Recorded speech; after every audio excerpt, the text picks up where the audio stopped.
linasisitiza juu ya umoja,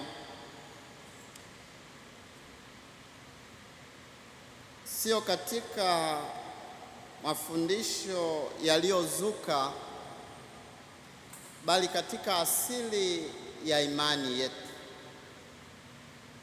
na fundisho la Kristo mwenyewe.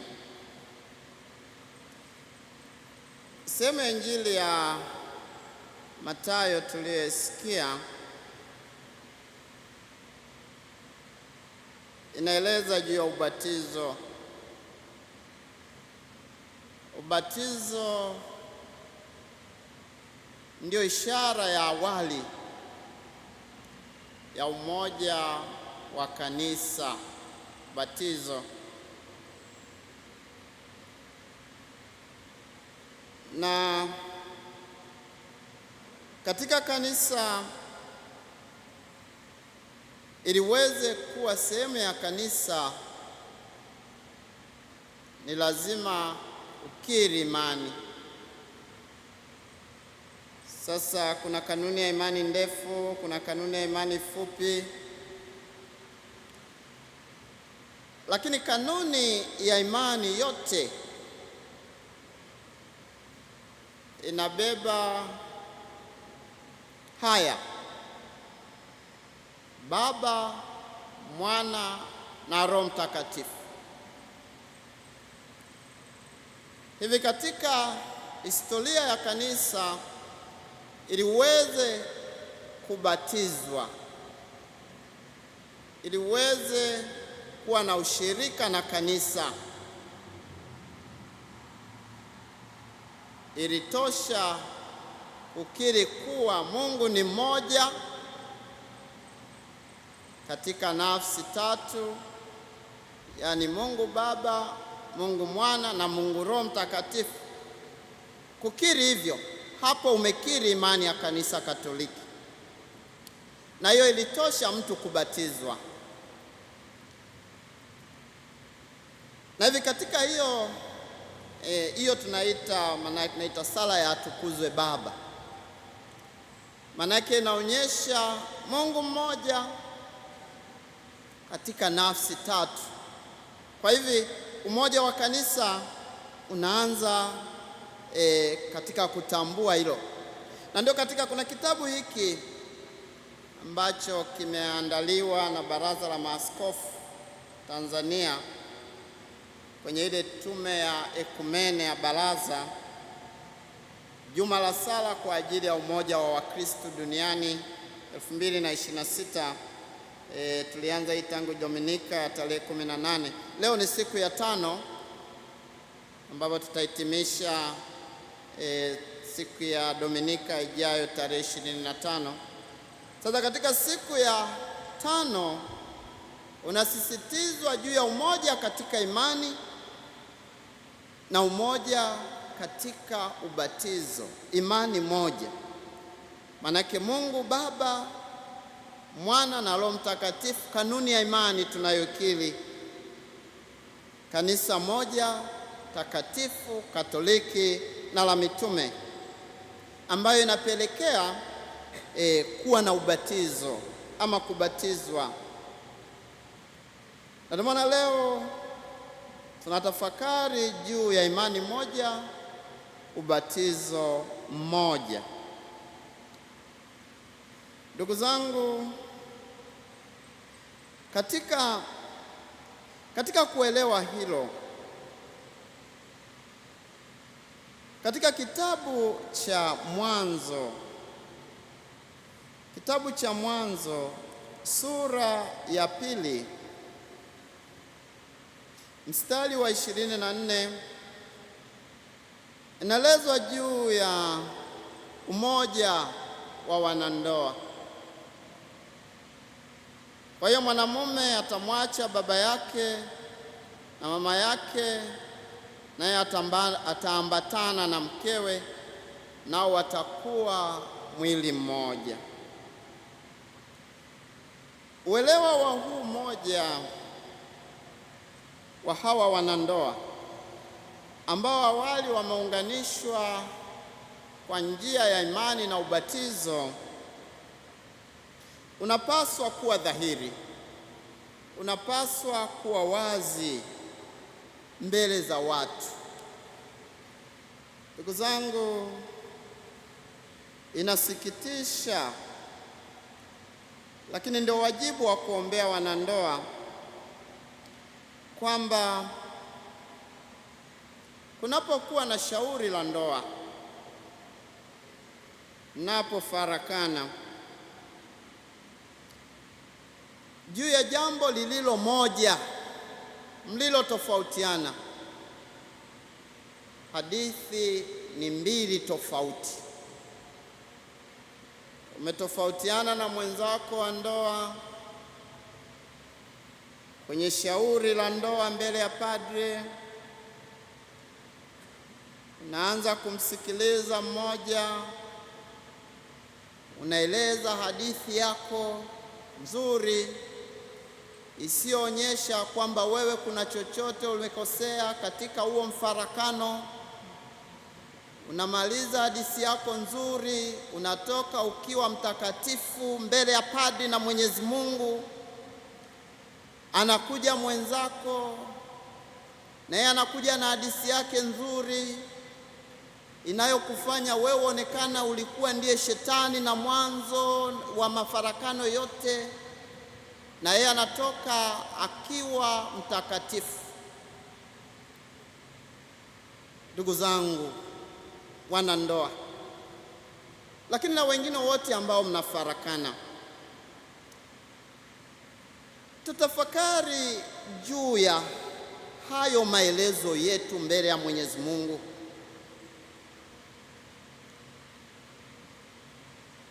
Uonyeshi kwamba wewe umehusika na mwenzako haonyeshi kwamba amehusika kwa kosa lolote katika mfarakano wenu.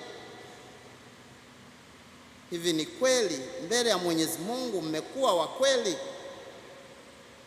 Hakika si kweli. Katika umoja wa kanisa, umoja wa imani,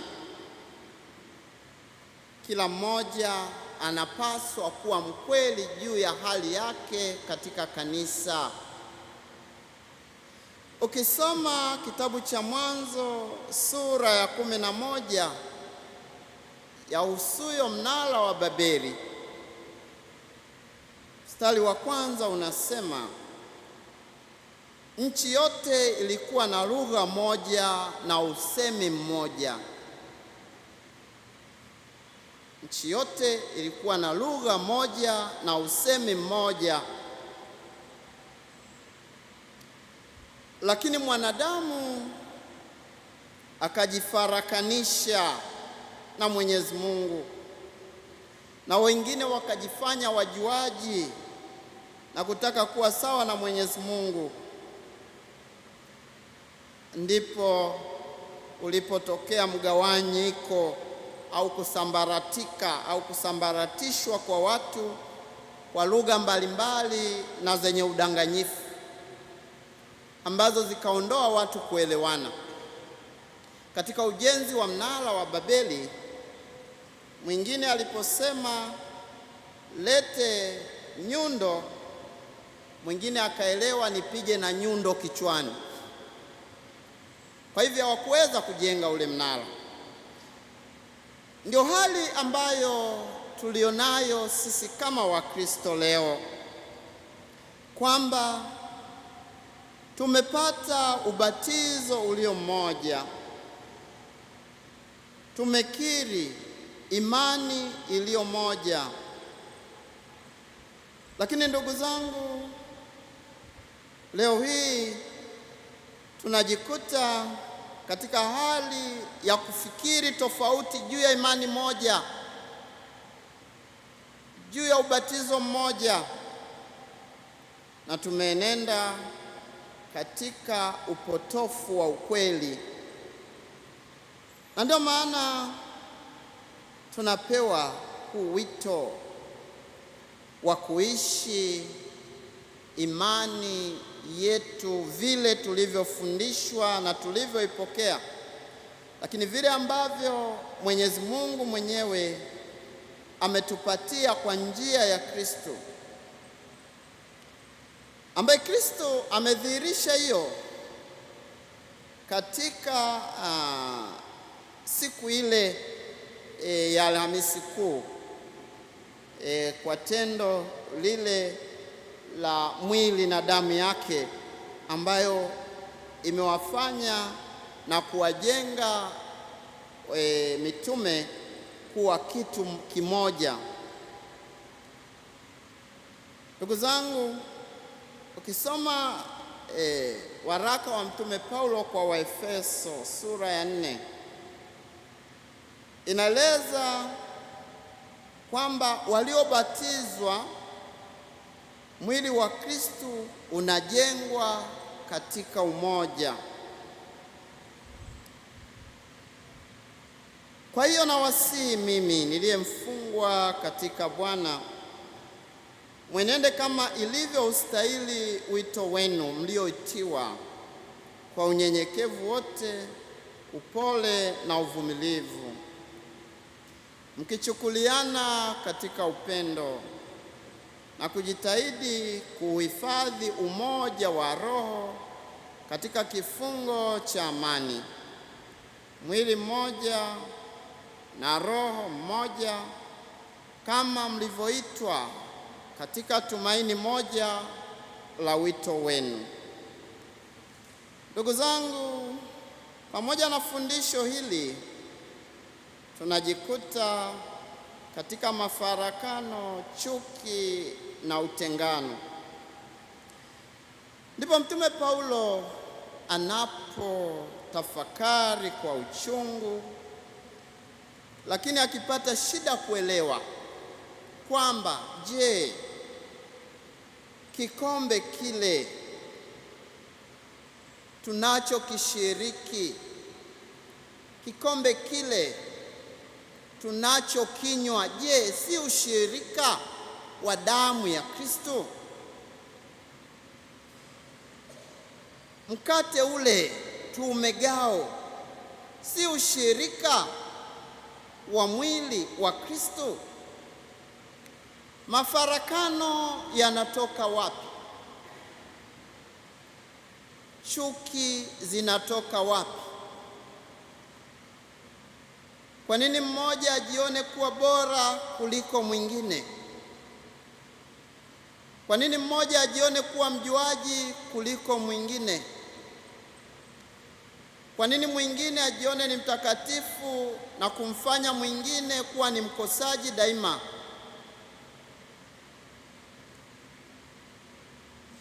Kwa nini ujenge chuki juu ya mwingine?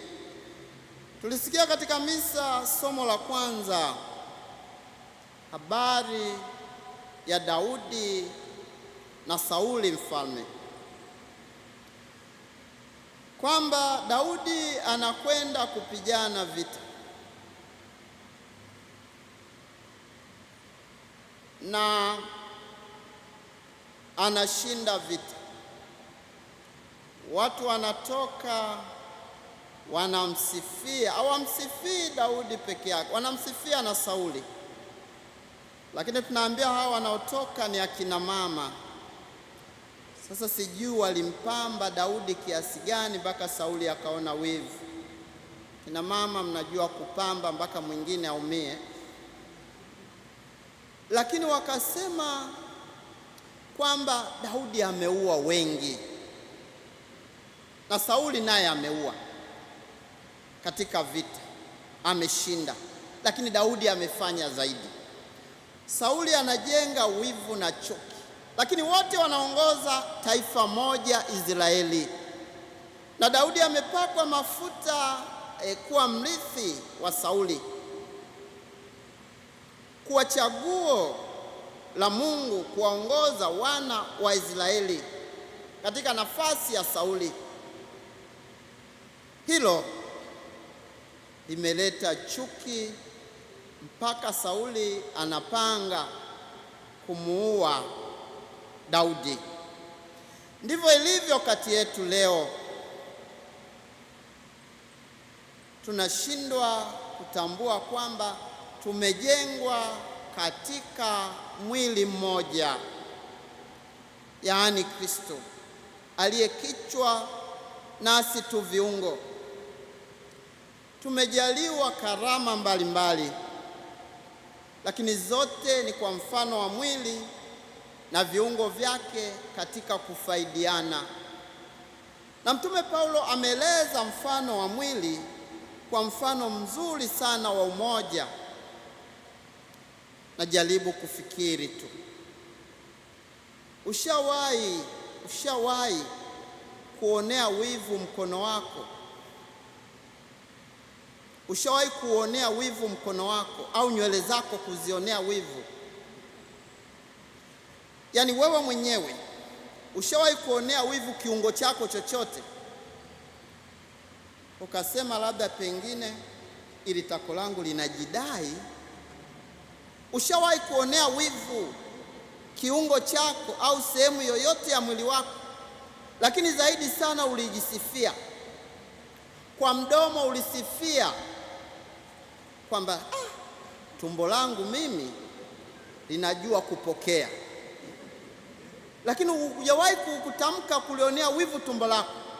Ndugu zangu, mfano huo unapaswa kuwa halisi katika kanisa, katika maisha ya ndoa, katika familia.